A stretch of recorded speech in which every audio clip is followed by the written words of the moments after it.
जहाँ हम आयुर्वेदिक हॉस्पिटल में अपना इलाज कराते हैं अपने परिवार का, वहाँ पे अलग अलग 9 कैबिन है। उसमें से एक कैबिन ये है कि आपकी बॉडी में बीमारी आने से पहले आपको बताया जाएगा कि आपकी बॉडी में बीमारी से आप कैसे बच सकते हैं। किसी को घुटने में तकलीफ है तो उसके लिए अलग से है, किसी को किडनी में तकलीफ है उसके लिए अलग से है, किसी के शुगर है उसके लिए अलग से है, किसी बच्चे को तकलीफ है उसके लिए अलग से है, किसी को बवासीर की तकलीफ है उसके लिए अलग से है। एक कैबिन है जो ये बताता है कि आपके बॉडी में क्या क्या दिन भर करने से आपके बॉडी में बीमारी नहीं आएगी।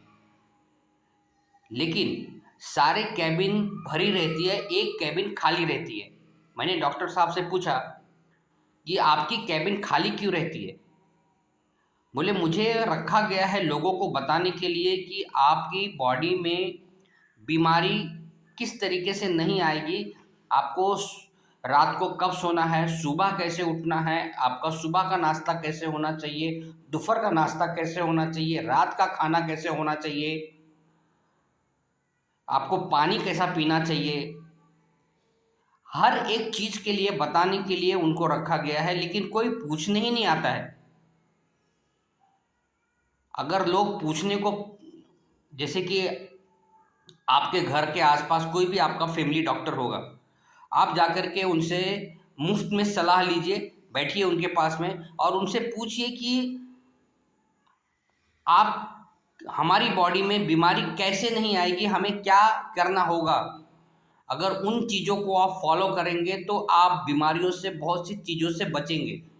अभी हर घर में 75% इनकम का लोगों के दवा में खर्च होता है। मेरा कहने का मतलब है कि जो दवा में खर्च हो रहा है वो खाने में खर्च हो। और उसके लिए मैंने एक राय रखी है आपको। जैसे आपको बॉडी फिट रखना है तो आप योगा के लिए या जिम के लिए कोई ट्रेनर को रख लीजिए। आपको खाना किस तरीके का खाना है, खाने से रिलेटेड एक टीचर रख लीजिए।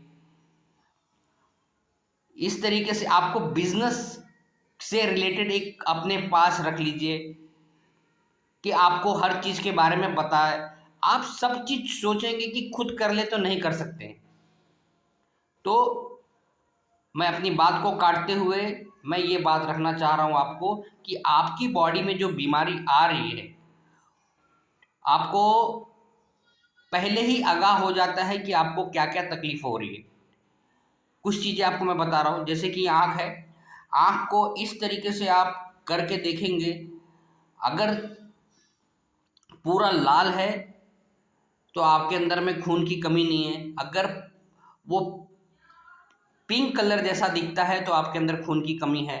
अगर इस तरीके से आप हाथ है, ये हाथ को इस तरीके से आप मोड़ करके फिर इस तरीके से दबा के खोलते हैं, अगर ये वाइटपन है तो आपके अंदर खून की कमी है। अगर ये लाल है तो आपके अंदर खून की कमी नहीं है। अगर आपके पेट को ऐसा दबाने से पेट अगर अंदर दबता है तो आपको पेट की समस्या नहीं है। लेकिन अगर पेट दबाने से आपका पेट टाइट है तो आपको गैस की तकलीफ है।